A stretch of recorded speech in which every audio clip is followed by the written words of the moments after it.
We go. Sorry about that, folks. I had to reboot everything right at the last minute. Um, I think I don't know. It's kind of a contest between me and the laptop in terms of like who's going to have more glitches over the course of the day. Today the laptop is winning, so yeah. It's kind of been like a Monday and a Tuesday. But hey, it's great to see you. Thanks for joining us this evening for another hour of good nature. Um, I just have one little show and tell thing tonight, and I'm going to see if I can get this to where you can see it's not very big. I was working in the yard over the weekend doing a little bit of trimming, just making a small dent in the amount of trimming that needs to be done. But I noticed this earlier in the season, and I left it. And wonder of wonders, it remained. It didn't get picked off by a bird or anything, but it's so this was a hackberry that had started from a seed that a bird had dropped, and I let it get pretty tall. It was, gosh, probably 8 or 10 feet tall. And one day when I was walking by, I happened to notice this little thing on a leaf. Now, hackberries, they're notorious for getting different growths on their leaves, galls and such. And when I first saw this, I thought, wow, that is a huge gall. And then I looked again, and it's not a gall at all. I'm going to hold it first like this so you can see it. It is just the most perfect little clay pot. Um, it's actually the work of a potter wasp. I'm afraid if I put it much closer, it might start to get blurry again. But this is a wasp in our area that gathers mud. So we've got mud daubers, and mud daubers, they are a solitary wasp that they're bigger than the potter wasp, and they tend to make um, either like a blob of mud or tubes of mud affixed to structures like the sides of our houses. Potter wasps, they'll build on um, things too. I've seen them on lawn furniture. I've seen them on bridge abutments. But this one just happened to be here on this leaf. And you can see there's a hole in the top. I believe that means it is no longer occupied. If I recall correctly, our potter's wasps, they will create this little vessel and they'll lay an egg in there. They'll provision it. Oh gosh, what is their don't remember, some of our, in fact, a lot of our mud daubers, they specialize in catching spiders to provision their nests with. And I can't offhand remember what the food was for the wasp larvae that was in here, but it feeds on that stung and paralyzed little food item. The sting does not kill the food because the prey, because if it was dead, it would start to rot, and that wouldn't do the little baby wasp any good. So it is just like in the horror movies. It is absolutely helpless while it's getting eaten from the outside in. But anyway, the wasp itself has now vacated this perfect listen, but doesn't it look like like a vase, or there's just such works of art. Keep your eyes open. You might find one yourself these days. They're not terribly uncommon. It just kind of being in the right place at the right time, happening to notice there. So I believe the rest of the branches were picked up by the brush pickup that's happening this week on this side of town. But I saved this because I thought it was pretty cool. And I thought you might think it was pretty cool too. All right. From there, let's go ahead and hop onto our week's worth of pictures and videos in our screen share. And I'll apologize. I don't know what's going on here with the furry roommates. And I don't know if you can hear this, but there are There's cat noise. Jimmy, the resident feline, he is just all worked up about something, which has now gotten tech support puppy in kind of a lather. So apologize in advance if this whole operation comes crashing down, because they're running around just off camera over there. All right, so with that, let's see what we can share here. I'm gonna share sound, and we're gonna go to our screen. We're going to get our obligatory St. Charles Park District commercial before we go over here to this week's news. So this is actually very late breaking news. And Susie, thank you. I don't know why that's always coming. I don't really have much else I can turn off here. This is courtesy of Susie and her visit to Marbury Cleaners this evening.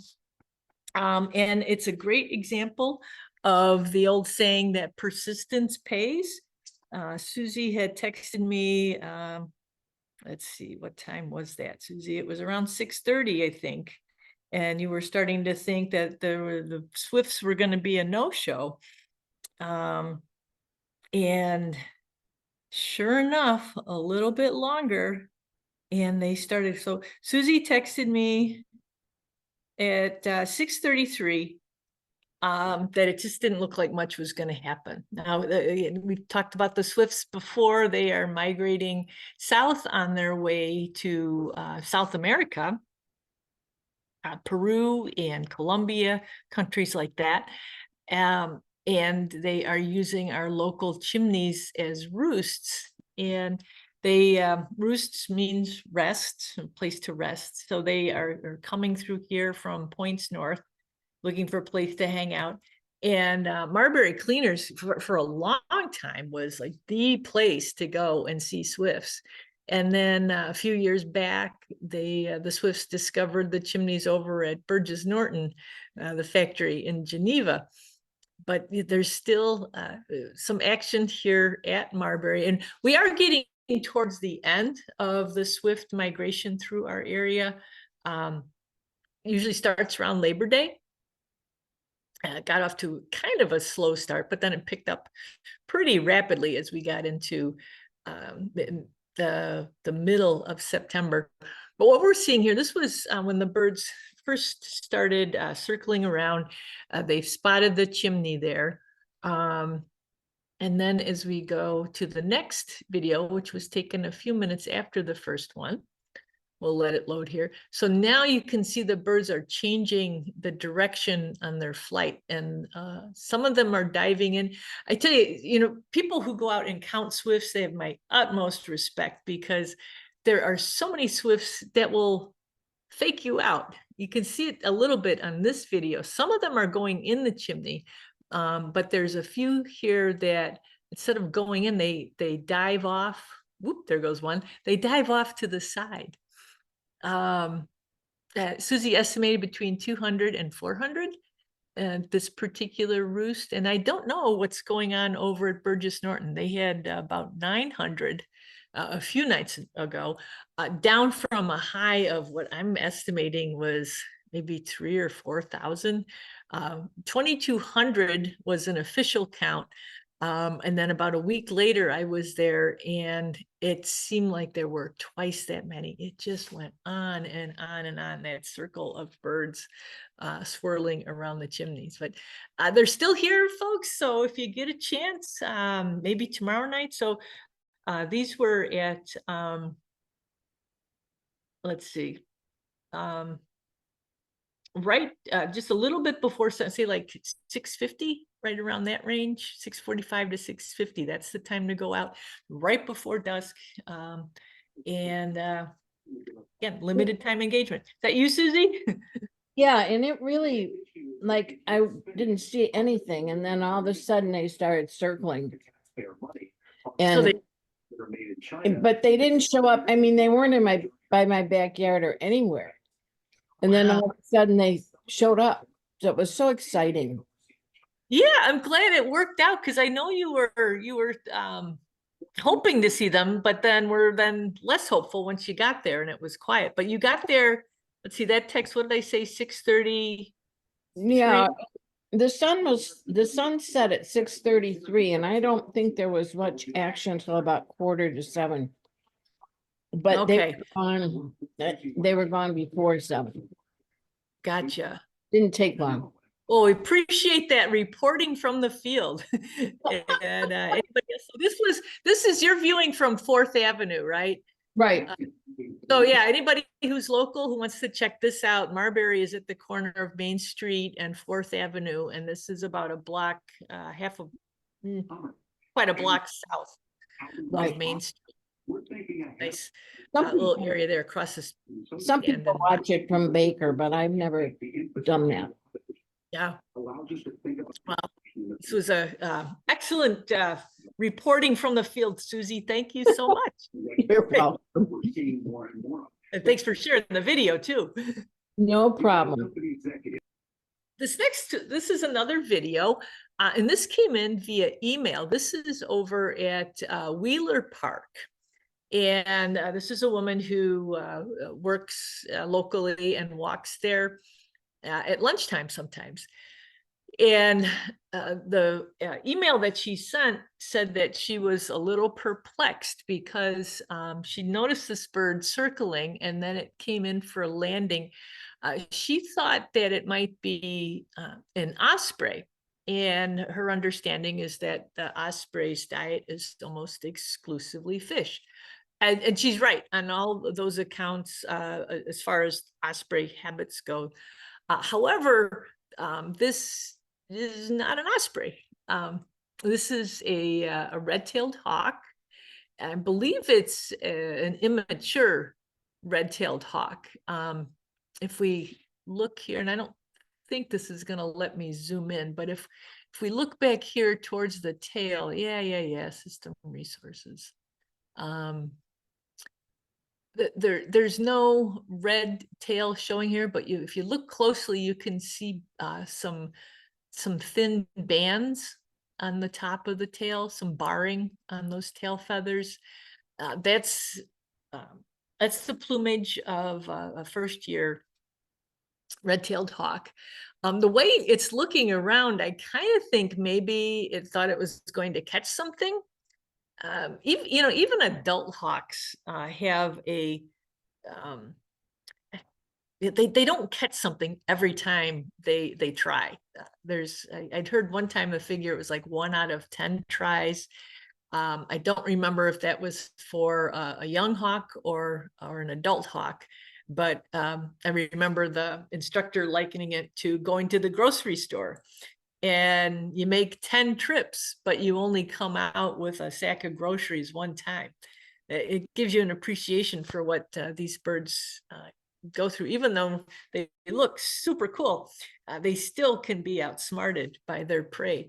So I kind of wonder if this one had come down from the tree in hopes of grabbing a vole, or in this area it might be a shrew. Some kind of little furry creature, and then did not was not successful. Now, so looking at it, we see the barring on the tail, that stout husky body shape. That and then if it turns its head here, we can also see it's got light colored eyes too, which is another hallmark of a young bird. Let's compare that to this bird here, which is an osprey. Now, ospreys, I was trying to find a picture. I thought I had a picture of one sitting in a similar pose, and I don't. So we'll just have to make do with this one. This one too has the bar on the tail, and it's got speckling. It's more of a necklace though across the back, whereas our red-tailed hawks, they have a belly band. I remember my old boss Jim at Red Oak, he always called that belly band. It was like the zigzag pattern on Charlie Brown's sweater that he would wear. It's kind of the same with the red-tailed hawk. The pattern is lower down across the belly, not really across the breast. And on the osprey, if there's a pattern, it's going to be up higher like that, as a sort of a necklace. And then the biggest thing that ospreys have that red-tailed hawks don't is that robber mask, that dark bar that goes, that stripe that goes across where the eyes are. You can see too in this picture when an osprey is in flight, or when they're flying, they've got a crook in their wing, a bend that sometimes, you know, if an osprey is up high, sometimes you really have to look at them because they can look like a gull. Gull's wings have a bend in them too.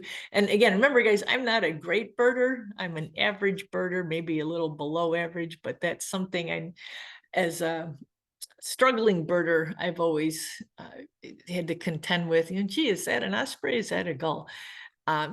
One thing with osprey, they are going to be moving south as well. We do not have osprey here in the winter because, as the reader pointed out in her email, they do eat almost exclusively fish, and it's a lot easier to find fish for them if they go farther south. Now, you might be thinking, well, wait a minute, you know, eagles eat a lot of fish. And yes, we do have a lot of bald eagles in this area, but they, when you get down to it, you know, eagles do the easy thing. So if there's fish, they'll take fish. In fact, they'll take fish from osprey pretty frequently. But they will also feed on roadkill. I remember we had a dead deer in the back of Hickory Knolls. It was out in the natural area. And the eagles felt that was worth their time to fly over from the river to eat on that deer carcass that was there. But yeah, there was one time, I would say it was, oh gosh, over maybe close to 10 years ago, I heard from a woman up near Freeman Came Forest Preserve, and she had witnessed an osprey in her backyard. And I had to take her word for it that it was an osprey, but she seemed like she was a pretty good birder, and that it had caught some kind of little critter. It was hanging out in her backyard and caught something that was not fish. So they're not 100%, but they're pretty darn close to 100% of eating fish. So osprey, red-tailed hawk, osprey. Oh, grass shrimp. Let's move on. So this was a surprise. This was from my friend Amber, and you might recognize that name if you read the column in the newspaper. Amber was my friend who rescued the snapping turtle from the fishing line a couple of weeks ago. Amber lives in a neighborhood in Batavia that has a pond that houses encircled. It's basically a retention pond for that subdivision, and it's fed by the different storm sewer drains that are in that area. So you wouldn't think that it would have you know, super high water quality or a great diversity in the water, but they find some pretty cool things in there. And this is so grass shrimp, grass, is one name for this animal, but I've also heard them called glass shrimp, glass. That second name referring to the fact that these guys are nearly transparent. We used to catch these when we would do the we as in the park district, when we would hold our aquatic ecology field trips over at Otter Creek Bend, which is the park. We have Otter Creek Bend Wetland Park is its full name. It's up on Crane Road between Bolcom and Silver Glen Roads. we would find these in Otter Creek. I have not seen one of these up there. And well, for one, we don't do that program anymore. And two, even when we were still doing it, these had become virtually non-existent. Otter Creek has undergone a tremendous amount of change over the last 10 years as that area has become more developed. That area north and west of St. Charles, there's not just development along Otter Creek, but also its tributaries like Stony Creek. So there's a lot of runoff. There's been a lot of erosion. The character of the stream has really changed there. But again, this grass shrimp was found in a retention pond. Now they do like slower moving water. So the pond at Amber's house, you know, it other than when the storm drains are flowing, there's not a lot of movement back there. It is considered to be an indicator of water quality. It doesn't appear on the charts that we use for macroinvertebrates around here, but it is an animal that needs a certain amount of dissolved oxygen. And it was a cool little find for Amber's, the kids in her, well, her kids as well as the kids in her neighborhood. She also sent this video, which shows some of the fish that they were netting, as well as some of the tadpoles that are there.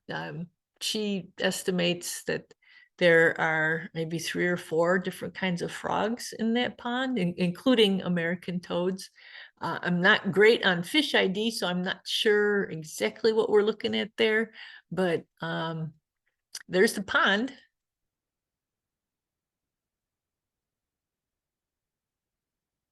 And there's what lives in it. So I love, you know, diversity aside, just the fact that kids still do these kind of things. I took a lot of, I was happy to hear that, because I hear so much about kids not going outside and not, you know, caring much about what's going on in the environment, not knowing what's going on. Here, let me just stop this for a minute here. But this was a great, and this has been going on now for a few weeks. I think as long as it's warm enough out, these kids are going to be out. When these were caught with dip nets, they weren't, you know, using anything other than what they could reach from the shore. They weren't going into the water or anything, but super cool finds. And a reason kind of makes me want to go out and see what else I can find before it gets too cold. Lots of stuff out there waiting to be discovered. All right, now it's gonna look as though I'm just hijacking somebody else's PowerPoint, but I wanted to share with you the news that we learned about last week at the Wild Ones, the Greater Kane Wild Ones meeting that was held at Creek Bend. Ben Haberther, who is the executive director of the Forest Preserve District of Kane County, that's his watch and his arm over here. I didn't mean to cut him off, but I was just taking these as notes that I could share with you. And they are the Forest Preserve districts, both here in Kane County and also the Conservation District up in McHenry County. They are sharing these presentations far and wide. I believe they're doing another one sometime this week. This whole idea of reintroducing the grazers, the megafauna that our prairie restorations have been lacking is really exciting. A few years ago, Kane County had experimented with cattle and moving cattle around in a grassland area over at Aurora West Forest Preserve down off of Hankus Road. And that was a good learning experience there. And now they are embarking on this mission here using bison that are as close to pure bison as you can find today. There's been talk for a long time about today's bison all having a certain amount of cattle, beef cattle blood in them, that there really isn't any true wild bison left, but these are pretty pure. This is done in conjunction with the prairie band of the Potawatomi tribe, and it's happening. The bison are coming to Kane County. McHenry County has done it. There's some fairly large properties, Medellin, down the old Joliet Arsenal area down south of here, and then out west at Nachusa grasslands. Those both have, like Nachusa's, they're up over 4,000 acres. I believe the bison have about 1,000 acres to roam. So they've got several animals there. That what we're doing here in King County is going to be a much a smaller version of those projects. Ben talked about the animals themselves, how bison have played a key role in prairie ecology for the past many millennia. The ecosystem services that they provide range from the way they graze and the way they move seeds around to even these practices like wallowing, and how they are able to keep the grass species. So, we live here in Illinois, the prairie state, and our grasses are often called, our prairies are often called tall grass prairies. But if you let the grasses just grow, they will dominate in a prairie ecosystem, and we won't see as many of the forbs or the flowering plants. But you bring these large grazers back in, and they will chew down that grass. They won't chew it down enough to where they kill it. And they have these grazing patterns that are going to lead to greater prairie diversity. There's also something, Ben didn't really get into it, but I learned about it actually during our senior program outreach that we do. We were talking about bison, and a gentleman referenced an article about bison hooves and how they are fundamentally different from the hooves that we see on cattle, on horses. The way they move, the toes, or the two parts of the hooves move, and they actually kind of, what would the word be? It's almost like they're performing an aeration and a seed mixing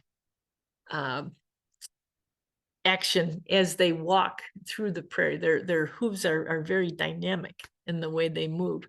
So it's another benefit that bison will bring that our cattle are not able to offer. Now, he said that, and this is also what Kane County is doing. Is based largely off of what they're doing in McHenry County. So the animals that we'll be seeing are going to be younger animals. You don't have to worry about big bulls battling for dominance. There might be some breeding, but that's not the goal of this installation. In fact, I don't think I mentioned it. This is all happening here at the Burlington Forest Preserve, which is out in the township of Burlington. It's a little bit west of the actual town, but the area, the yellow area here on the right, is where they're going to start out, and then they've got this other area that they're eyeing for. I'm sorry, they're going to be down here in this area, this green area here, lower right area. They have spent a lot of time fencing in the space, it's about 30 acres. And it's designed as much to keep the bison in as it is to keep the people out. They've got some very substantial posts and wire. I believe they're I don't know if the wires are electrified or not, but Ben said there's not much chance of having any bison going wandering from that area. I love this overhead shot that gives you an idea of the area that we're looking at. 90 acres here, 30 acres here, 44 acres here. We're still looking at an area that's under 200 acres. And when you consider, again, we were at one time the prairie state, this truly is just a fraction of what used to be. But it's hopeful that it'll be good for this particular preserve itself, but two, it's going to help with just learning or relearning about the important role that these animals played. So they will be coming soon. I don't know the exact day, but it's something to watch and something you might want to plan on going to visit once those bison do arrive. The Burlington Forest Preserve Bison Project. Super cool. Now, what was also super cool was what happened after Ben's talk was over. There was, I don't know if you'd call it, there was some commotion out in the hallway. So again, this is Creek Bend Nature Center at Leroy Oaks. And then I was talking to Ben afterwards and I heard, there's a snake in the building. So not proud, but I ditched Ben and I went down to see what all the fuss was about. And here it is, this adorable little brown snake. So brown snakes are also called decay snakes. This was a wee one, so I would say this was maybe a year old. They're not much smaller than this. When as a neonate, they are probably maybe 4 or 5 inches, and this one was maybe 6 or 7 inches. I have definitely seen earthworms that are larger than this. The woman who was representing the Forest Preserve District as the rental coordinator, she was not at all thrilled to see this little, and even though it was, just itsy bitsy, she was really hoping that it would go back outside, which it did. I was looking at the door. I'm pretty sure it came in. Somebody said maybe it came in to get warm. I don't think there was any warmth here on this tile. I might suspect that there were maybe some insects. This was on some tile right next to an exit door. And there was a light outside of that door, which attracts insects. And this is a species that does not eat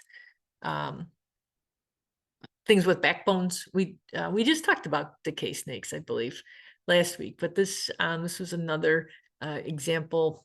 It's so small, you can imagine the size of insects that it was going after, but it was kind of a cool little surprise there in the hallway at Creek Bend. We just put it back outside that same door that it had probably squiggled under, and hopefully it did not squiggle back, because I know that Cindy, the rental coordinator, would not have been happy about that. But right after that, I was checking my email and I got this photo and this photo. Oh gosh, I was hoping I could zoom in on these, but it's not going to let me. I copied these from an email from a gentleman who was just wanting to confirm that this was indeed a water snake.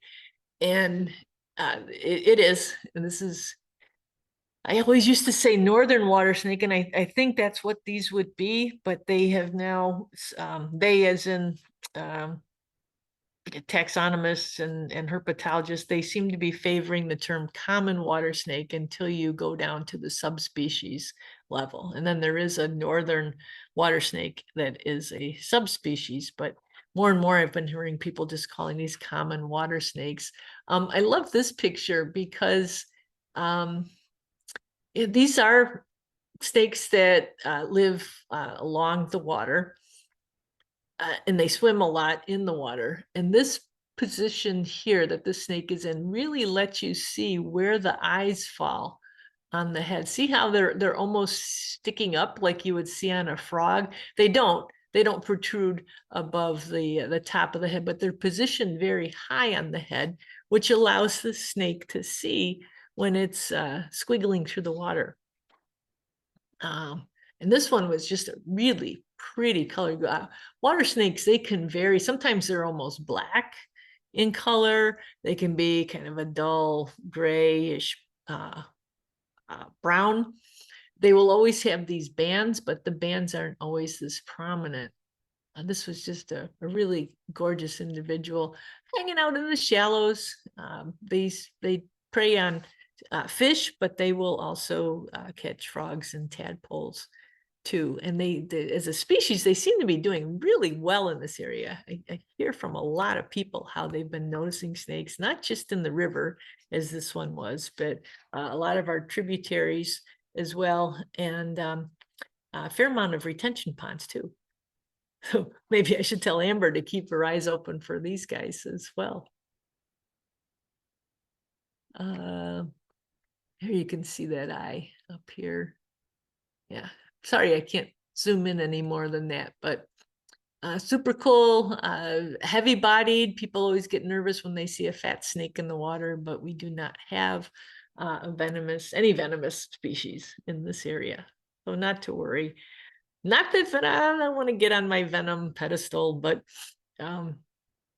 venomous snakes aren't any worse than non-venomous snakes. That's just how they happen to catch their prey, and you want to give them their space. Now, okay, so I switched to over here. This is Frankie. And Frankie is a fox snake. He is not a water snake. A fox snake, I suppose, could be seen near water, but they are more often found on edge habitat. They like to have a woodland nearby, but you will also see them hunting in open grassy areas. So that kind of grassland butting up against woodland, that's ideal habitat for these guys. And just real quick, we go back to our water snake friend. These guys have bands that go completely around their body for about the first quarter to a third, and then they switch to splotches. And our friends, the fox snakes, whoops, oh, hold on, we'll get to that in a minute. Notice they don't have complete bands. These are splotches all the way down. So that's another thing besides habitat. That's another difference between fox snakes and water snakes. Now, that's not why I pulled this picture up. The reason I have Frankie up here, and Frankie, by the way, he's a rest in peace snake. He was part of our education team at Hickory Knolls for many years. In fact, he was sold. We got him from the Bartlett Nature Center, and he was of an unknown age when they got him. He was left on their doorstep in a dirty box, and he was all emaciated. And they knew we were looking for a fox snake. They already had one, so they let us have Frankie. And I didn't know if he was going to make it at first. He just looked so, unwell and skinny and neglected and dirty. And but he came around. We could not feed him in the light. We could not be around when he ate. We would feed him in a dark cabinet, and we would drag the frozen mouse around the cabinet so he could catch the scent, and then he would go hunting and he would find it that way. We had him, we could actually feel the arthritis in his bones as he aged. He got can, feel them kind of clicking and creaking in your hands. And then his most endearing trait, although it did him no good at all, he got so that when he would stick his tongue out to smell, it wouldn't go back in. Snakes, their sense of smell is really vital to their survival, at least in the wild. Now, in captivity, it wasn't such a big deal, but when they bring their tongue in, the points on the end of it touch the roof of their mouth, and that communicates to their brain what is in their surroundings. Well, poor Frankie, his tongue would, hang off to the side, kind of like a dog that's panting, only it would just be laying there, and then very slowly and gradually over time it would reel back in. Anyway, the reason I'm showing Frankie now is because I wanted some sort of illustration while I read this email. I think I mentioned to you guys last spring that there were some dead fox snakes on Route 25. Well, this would be Route 25 in Geneva. Local folks, if you can picture where 25 goes over the railroad tracks, it's where,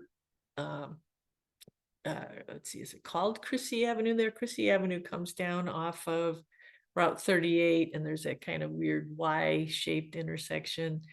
And then there's the bridge that goes over. You don't always feel like you're on the bridge when you're driving, but if you're walking in that area, you're very aware you are above the railroad tracks. So last spring, a friend had pointed out that there were some smushed snakes there. So I went and checked it out, and I found 3 very recently run over fox snakes in the road.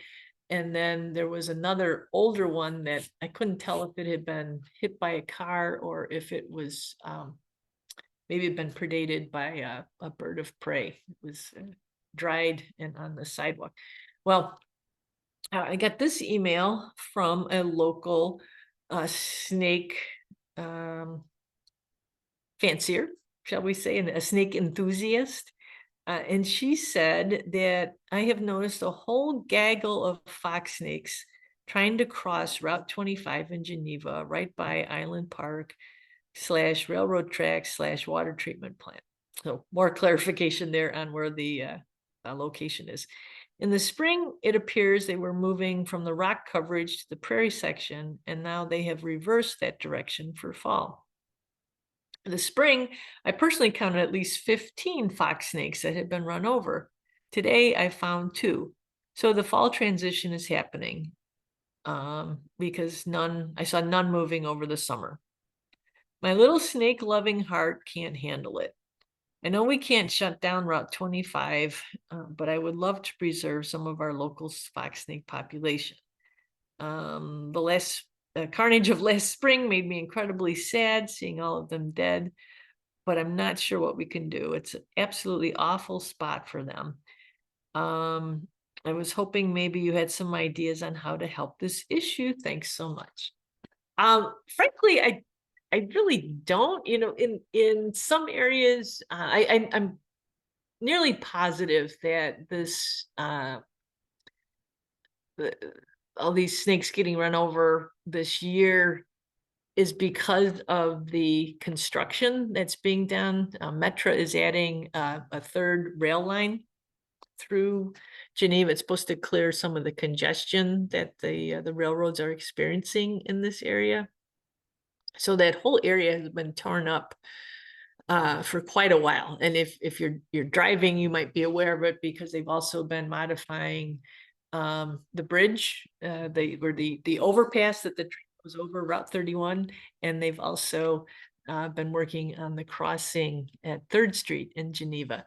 So it's affecting motorists, but I think it's also affecting the snakes because where they might have been able to slither unimpeded, there's now construction vehicles. And what I also don't know is with the addition of a 3rd rail line, is that going to affect this snake habitat too. Or, I don't know exactly what's causing it and I don't know how to stop it, but I wanted to make you all aware of it as well in case you might have some ideas. We are getting towards the end of snake activity for the season. What's really, caught my eye is the numbers of snakes that have died there. So if you figure, I don't think they all got run over, but there must be a concentration of fox snakes in that particular area. On the let's see, on the west side, this would still be the east side of the river, but it would be the west side of Route 25. The city of Geneva has a that's where they have their is it city or park district? But I think it's city because there's it looks like where they put brush. There's a lot of materials, and there's truck traffic in and out. Wood chip piles and things like that is what I mean by materials. And I don't know if the snakes like that sort of habitat or if they're actually more in the embankment that slopes off of Route 25, but something to be aware of if you happen to find yourself driving in that area. If we continue to see these dead snakes, especially next year, I'd heard that construction was supposed to be winding down as we get into winter time. So maybe by next spring, things will be more settled there, and maybe the snakes will be able to resume whatever route they had been using. And just another quick little explanation, snakes do, even though we don't see the mass migrations like they talk about, down in southern Illinois on the Snake Road, which it's not like a bird migration. We don't see like 500 million snakes migrating. But snakes will move from one area of their habitat to another, depending on what their needs are. In the summertime, they're feeding. In the wintertime, they're ruminating or resting. And a lot of times they need different features in order to be able to do those things. So there is a movement that's going on in that area. If you pass by there and you see some snakes, if you see some live snakes, especially, I'd love to hear about it. But if we continue to see dead ones too, I don't know what we can do about it either, but it's something as might not be snake lovers like this person is, but actually her name is Amber too, different Amber. But maybe, maybe we can spread the awareness of that. And if it does continue to be a problem next year, maybe we can work with some local officials to come up with some sort of, I don't know, something. But fox snakes, Route 25. Keep your eyes open. Let me know if you notice anything in that Geneva area. Okay, so this one I kind of let slip. Diane, this was from you. I'm not sure if you're on this week or not, but Diane had traveled out east and these were all over the place. So that's a close-up. Here's a view from distance. This is the dreaded just hold on. Spotted lanternfly. Thank you. Thank you, Diane. I was like, the Sanford, all I could think of was SLF. Spotted lanternfly. My gosh, so you were out west, you were out east, you've been. I know, I get around. But so you saw this was in Maryland, was that right? Yeah, this was in Frederick, Maryland, which is about an hour north of DC. And I'm curious, Diane, oops, let's see, that's your other picture, but hold on. Were you seeing any sort of like bird activity or anything? Like, did you see anything eating these things or? No, but there were a lot of people stepping on them, but Yeah. but they were flying all over the place. I mean, they were just like, flying in my hair, and I mean, it was crazy. This was right outside the Target, the local Target. Oh wow. And they were, I don't know. I think this is the egg laying season. Okay. So maybe that explains but I also read that DC and Baltimore also were having all of these lanternflies all over the place. So Well, yeah, and I wonder because so the lanternfly, from what I understand, and we are kind of on the lookout here, but other than that population in Lakeview last year, I haven't heard about any more here in this area.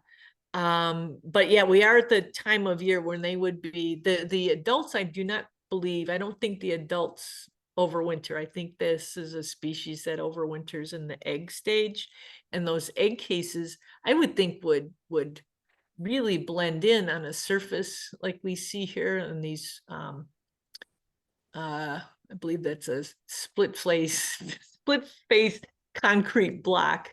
Well, the egg cases that they make look like a smear of mud. yes. Um, and yeah, I bet that's something that was attracting them there because that would blend in really That nice. could be. The chosen host is the ailanthus tree, the Yeah, tree of heaven. which yeah, in a way would be nice if the two of them knocked each other out. Exactly. And I didn't get a chance to see any of those trees to see if I could find any egg cases.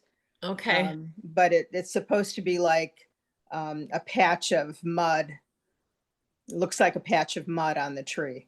Yeah, yeah, that's what I've heard too. And these aren't bugs that really cause a lot of harm. Like they don't bite people, they don't transmit diseases. But I think from an agricultural perspective, I believe they're damaging to certain crops. In particular, grapes, I guess. So, Okay, so they're a danger to vineyards, is what I was reading. okay. Well, and I'd heard you sent along a link to an article, which if anyone's interested, I'd be glad to forward it. But in areas where they had been, appearing in great numbers in Pennsylvania, areas near where they were first sighted, the populations have gone down. I read a similar thing in around New York. They were saying, in the boroughs around New York City, they were seeing the same thing where, which you'd imagine there was probably a lot of tree of heaven. Wasn't that the tree that grows in Brooklyn? Yeah, yes, I was going to say New York City is where I first saw the tree of heaven, so that could be. But those populations have dropped too. So it could be a case of one of these things where they come on strong and then they drop down quickly as they I don't know if they're competing with each other or out competing the resources that are there. But yeah, I thought one, this is the first picture I've seen that hasn't been part of a news release. It's something that you actually saw. So I thought that was well, and They're such a beautiful insect. It's yeah. too bad that they're pesky, but they're just gorgeous. I mean, when their wings open up, you see this big bright patch of scarlet red. Wow. They're magnificent. And they're pretty good size too, aren't they? Mm-hmm. Yeah. Yeah, look at that. When you figure the size of a block on a wall. Wow. Well, thanks for that report, Diane. And then you probably saw this last. So Diane had sent this. We were talking last week about fishing line. And this was something you had seen. Was this during when you were out west? Right. This was at I think the Grand Tetons in the national park. Well, what I Teton love National Park. about this design, so we have had some scout groups put, I believe some of our forest preserves have some fishing line recycling tubes, but they're made out of PVC. What I love about this design is that it's just a slot for the line. The ones that I saw around here that tube here was open. So people, and that's been, I hate to say it because I want to think that we all want to recycle, and keep things clean. But a lot of times people, I don't know if they do it intentionally to like mess with the system, or if they're just,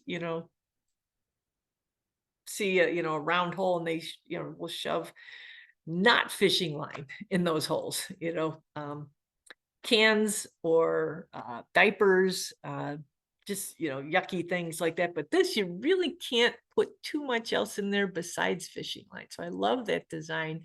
I'm going to actually share this with our parks department because we do get requests for Eagle Scout candidates to do projects. And this is something that we were hoping that a scout would adopt, is fishing line recycling.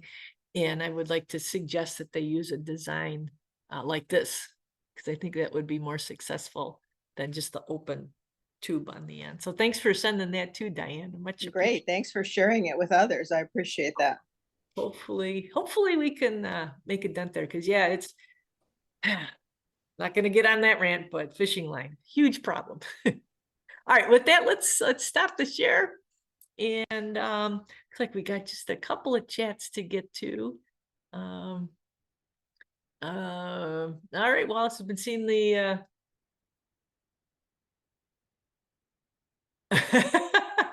so they are going in your silo. That's awesome. It's good to know that you can out trick them too.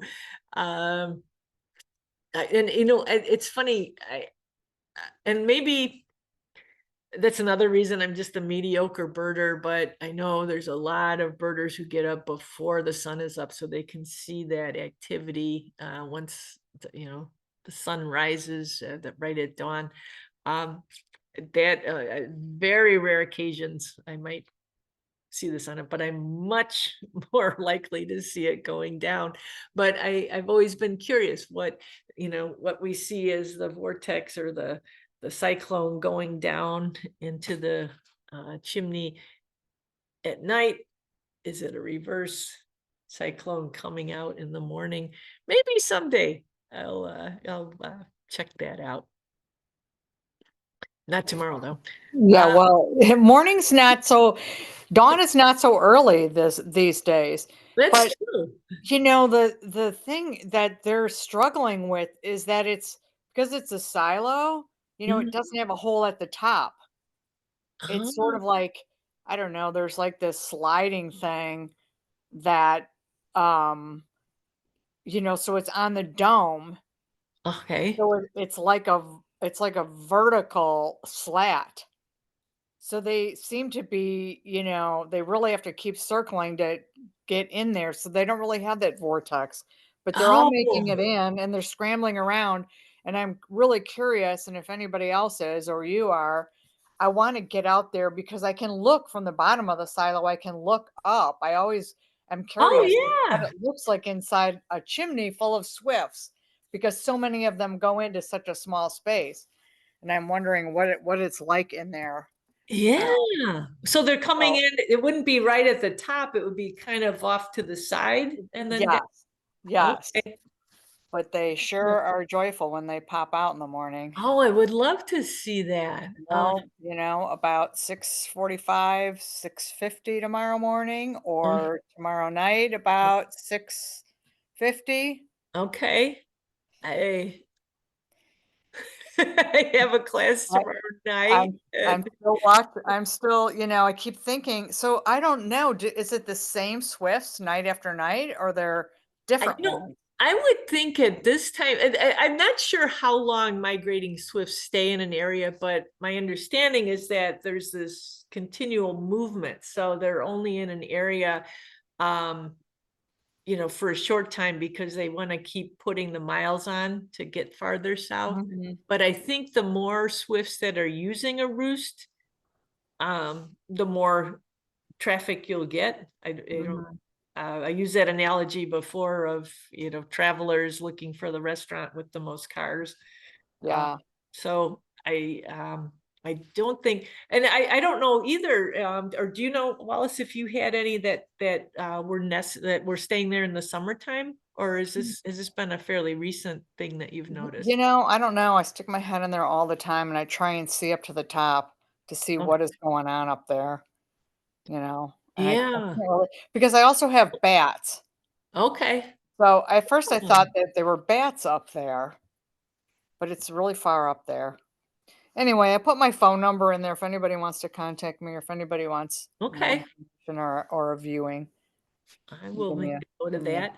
call. Yeah, and I had there's some silos out at Primrose Farm, and I was curious as to whether there were swifts roosting in there, and I stuck my head in from the bottom and I looked up, and I was excited to see dark things up towards the top.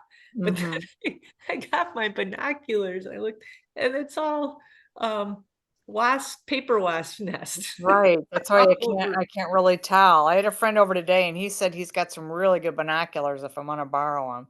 That he Okay. uses for hunting at dusk. Yeah. So he said he'd bring them over, but yeah. Anyway, I put my phone number there if anybody is really interested Well, in thank you. the Thank you, Swift. Willis. That'd be great. Yeah. And we'll yeah. I know I can't go tomorrow, but let me look at my calendar the rest of the week because I would love to see that. And we are getting to, so we've had this I think it's going to be warm again tomorrow. It was warm yesterday. It was a little cooler today. It's going to be warm tomorrow, and then it's going to cool again. Once we get enough cool temperatures where the bugs are knocked back, the swifts are going to want to be out of here because that's what they feed on. So, yeah, if we want to check it out, we better go soon. So I'll be in touch if I can make it. And other folks at Wallace, thank you so much for that generous offer. Mhm. And with that, we started late, so we're ending late. Everybody, thank you so much for your time this evening. One quick reminder, we will not be meeting next week, even though you signed up for October 8th. I screwed up. I'm going to be out of town. I'm going to see if our marketing manager, when she shuts that date down, if she can transfer anyone who's registered to that one to the last Tuesday in October, because we are opening that date up. But anyway, no good nature next week. I'll see you in 2 weeks. All right. Thanks, everybody. Have a great Thank you. Good night. Thanks, Thanks, Pam. Pam. good night. Thank you. Bye-bye. Thank you, Pam. Great to see you. Bye-bye. Good night.